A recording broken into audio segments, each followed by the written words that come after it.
Good morning friends. आज हम बात करेंगे आरएस मेंस सिलेबस के बारे में और ख़ास तौर पर हिंदी का परीक्षा की दृष्टि से महत्व, हिंदी को पढ़ने के सोर्स क्या क्या हैं और शुरुआत कहाँ से की जाए। हालांकि मेंस का जनवरी में होने के चांस बहुत कम है, फिर भी हमें स्प्रिंग बोर्ड को फॉलो करते हुए परीक्षा का मंथ जनवरी को मानते हुए तैयारी करनी चाहिए। तो सबसे पहले अगर आपने सब्जेक्ट को अंकों के आधार पर डिवाइड नहीं किया है तो मैं आपको डिस्ट्रीब्यूशन दिखाना चाहूँगा।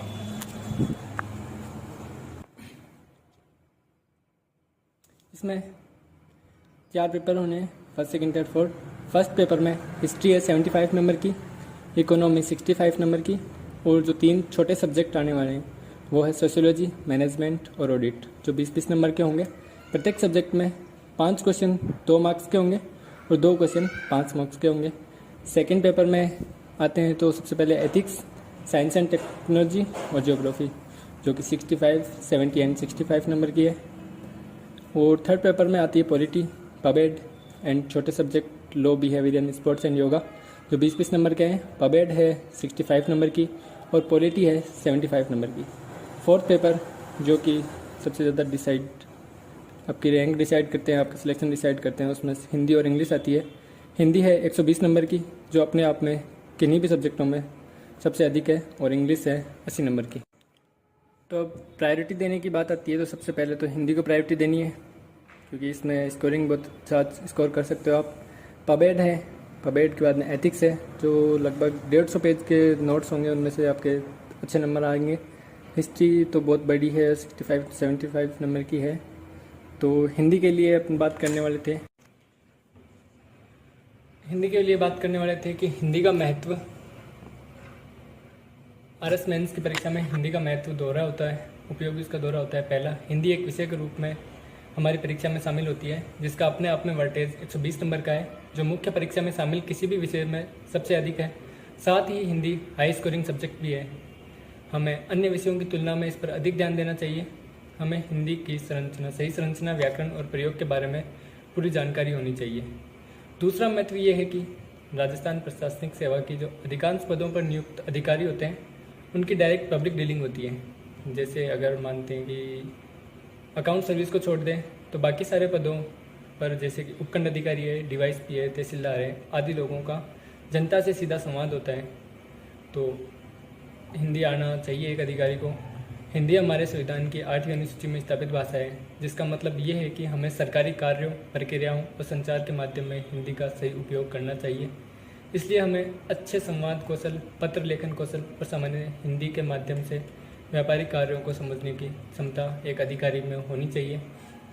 हिंदी का महत्व सिर्फ हिंदी विषय के रूप में ही नहीं है, क्योंकि अधिकांश स्टूडेंट परीक्षा हिंदी माध्यम से देते हैं, और हर विषय में अशुद्धियों को कम करने के लिए भी हिंदी का ज्ञान होना अति आवश्यक है।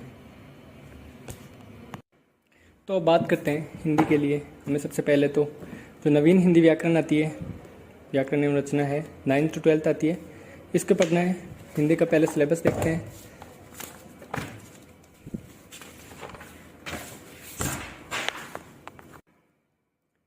हिंदी के सिलेबस में 50 अंकों का ये भाग ए होता है, जिसमें व्याकरण आती है। 50 अंकों का भाग बे, इसमें संक्षिप्तकरण, पल्लवन, पत्र लेखन, प्रारूप लेखन और अनुवाद आता है, और 20 नंबर का निबंध लेखन आता है।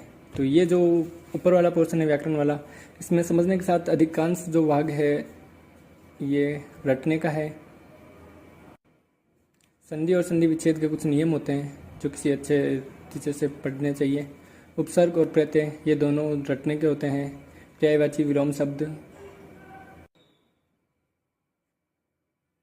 बाकी इनके साथ जो भी है वो रटने के हैं। तो सबसे पहले तो आपके पास नवीन हिंदी व्याकरण ये वाली पुस्तक होनी चाहिए। इसमें जो भी दे रखे हैं, जो राघव प्रकाश में है उससे बहुत कम है, तो सबसे पहले ये याद होने चाहिए। इसके बाद आरपीएससी जो भी एग्ज़ाम लेती है, जैसे एसआई का है, पटवारी का है, या फिर कोई भी first grade second grade exam है जिसमें हिंदी आती है, वो क्वेश्चन आपको ज़रूर देखने हैं। उसके बाद आप राघव प्रकाश या फिर पद्मा मैम की जो स्प्रिंग बोर्ड एकेडमी की है, इन दोनों में से कोई से ले सकते हो। वैसे राघव प्रकाश सेम ही है दोनों, फिर राघव प्रकाश को आपको प्रायोरिटी देनी है 3rd नंबर पर।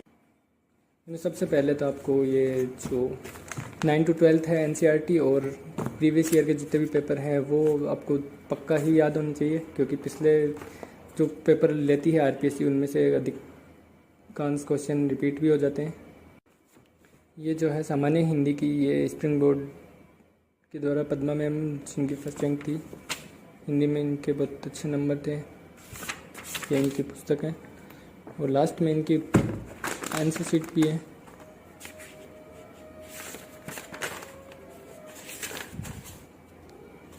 यहाँ आप इनके सारे उत्तर देख सकते हो, नंबर डिस्ट्रीब्यूशन देख सकते हो। साथ ही कुछ ऐसे मुद्दे जो अभी ट्रेंडिंग में हैं, जैसे कि पर्यटन है, आतंकवादी घटनाएं, समाज में महिलाओं की स्थिति, उनका योगदान, वैश्वीकरण बनाम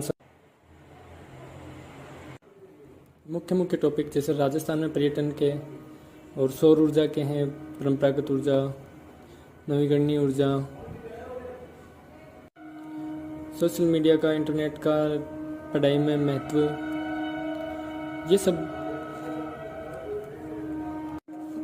टॉपिक जो करंट में अभी चल रहे हैं, इनके आपको निबंध की प्रैक्टिस कर लेनी चाहिए।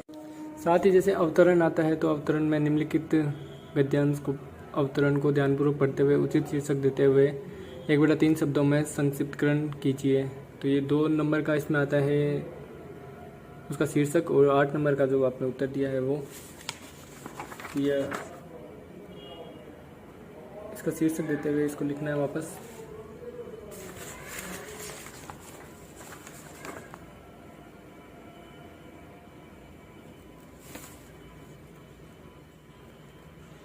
या आप वीडियो को पॉज करके देख लेना।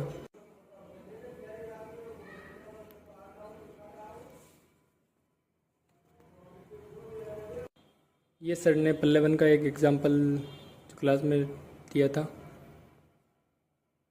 मौन मूर्खों का आभूषण है और क्षमा वीरों का आभूषण है, पल्लवन कैसे लिखना चाहिए ये दिया था सर ने।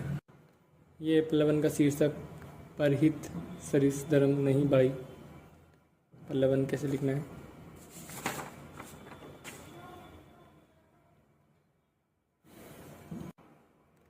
बहुत समय हो गया इनके लिखे तो वापस रिवाइज करना पड़ेगा। एक एग्जांपल आपको बता रहा हूँ मैं।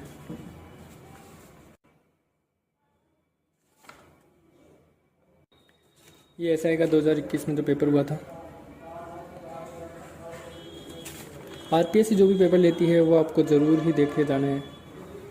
उनमें से कोई भी क्वेश्चन ऐसा नहीं होना चाहिए जो आपको नहीं आता हो, क्योंकि बहुत सारे क्वेश्चन रिवाइज वापस रिपीट हो जाते हैं।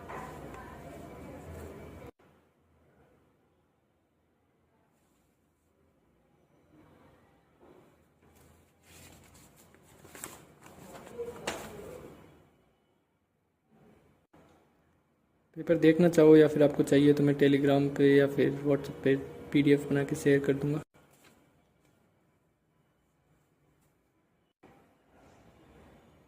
ये जो पटवारी का एग्ज़ाम हुआ था 24 अक्टूबर 2021 को, पटवारी में ये हिंदी का है, ये इंग्लिश का कॉम्प्लेक्स है। बाकी आपको पेपर चाहिए तो कमेंट कर देना। ये पता नहीं चीज़ का पेपर है।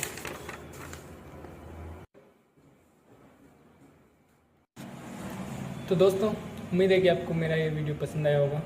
आपके प्यार और सपोर्ट के लिए धन्यवाद।